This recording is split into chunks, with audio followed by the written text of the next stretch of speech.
गुमशुदा गांव की रहस्यमयी कहानी। भारत के एक शांत और सुनसान इलाके में एक छोटा सा गांव था जिसका नाम था सिद्धपुर। यह गांव चारों तरफ से घने जंगलों से घिरा हुआ था और यहाँ के लोग बेहद सीधे सादे और मेहनती थे। इस गांव की एक खास बात थी कि यहाँ हर रात एक अजीब सी घंटी बजती थी जिसका स्रोत आज तक कोई नहीं जान पाया था। गांव के बच्चे इस घंटी की आवाज से बेहद डरते थे और हर रात जब यह बजती वे अपने माता पिता के पास जाकर छुप जाते। गांव के बुजुर्ग कहते थे कि यह घंटी गांव की रक्षा करती है, लेकिन असलियत क्या थी यह कोई नहीं जानता था।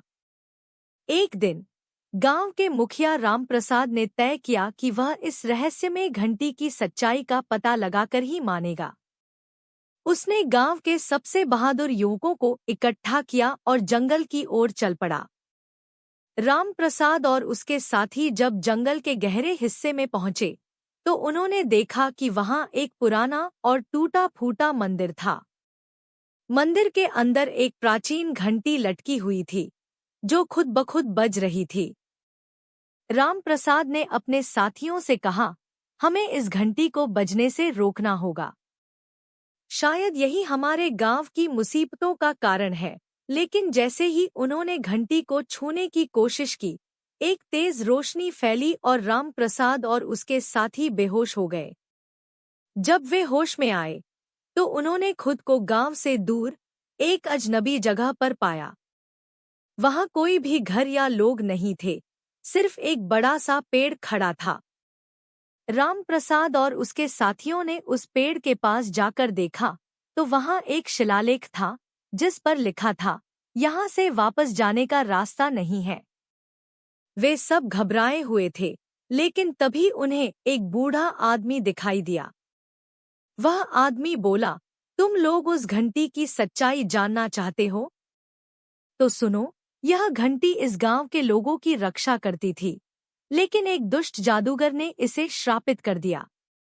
अब यह घंटी बजती है और जो इसे छूने की कोशिश करता है वह इस रहस्यमय जगह पर फंस जाता है। रामप्रसाद ने बूढ़े आदमी से पूछा, तो क्या हम यहाँ से कभी वापस नहीं जा सकते? बूढ़ा आदमी मुस्कराया और बोला, एक ही रास्ता है, अगर तुम लोग उस जादूगर को हरा दो और घंटी को मुक्त कर दो तो तुम लोग यहाँ से वापस जा सकते हो। रामप्रसाद और उसके साथियों ने साहस दिखाते हुए उस जादूगर को ढूंढने का फैसला किया। उन्होंने बूढ़े आदमी से जादूगर के ठिकाने का पता पूछा और उसकी ओर बढ़ चले। रास्ते में उन्हें कई अजीब और खौफनाक जीवों का सामना करना पड़ा, लेकिन उन्होंने हार नहीं मानी और आखिरकार उस जादूगर के किले तक पहुंच गए। वहां एक भयंकर लड़ाई छिड़ गई। जादूगर ने अपनी सारी ताकत और जादू का इस्तेमाल किया, लेकिन रामप्रसाद और उसके साथियों ने अपनी साहस और एकता से उसे हरा दिया। जैसे ही जादूगर मरा, घंटी का श्राप टूट गया और वे सब वापस अपने गांव आ गए। गांव के लोग रामप्रसाद और उसके साथियों का स्वागत करते हुए बोले, तुम लोगों ने हमें एक बड़े संकट से बचा लिया। अब यह घंटी हमारे लिए सिर्फ एक साधारण घंटी है। रामप्रसाद मुस्कराया और बोला, यह सब हमारी एकता और साहस का परिणाम है। इस तरह सिद्धपुर गांव एक बार फिर शांत और खुशहाल हो गया। गांव के लोग अब हर रात उस घंटी की आवाज सुनकर डरते नहीं थे, बल्कि उसे अपने साहस और एकता की निशानी मानते थे।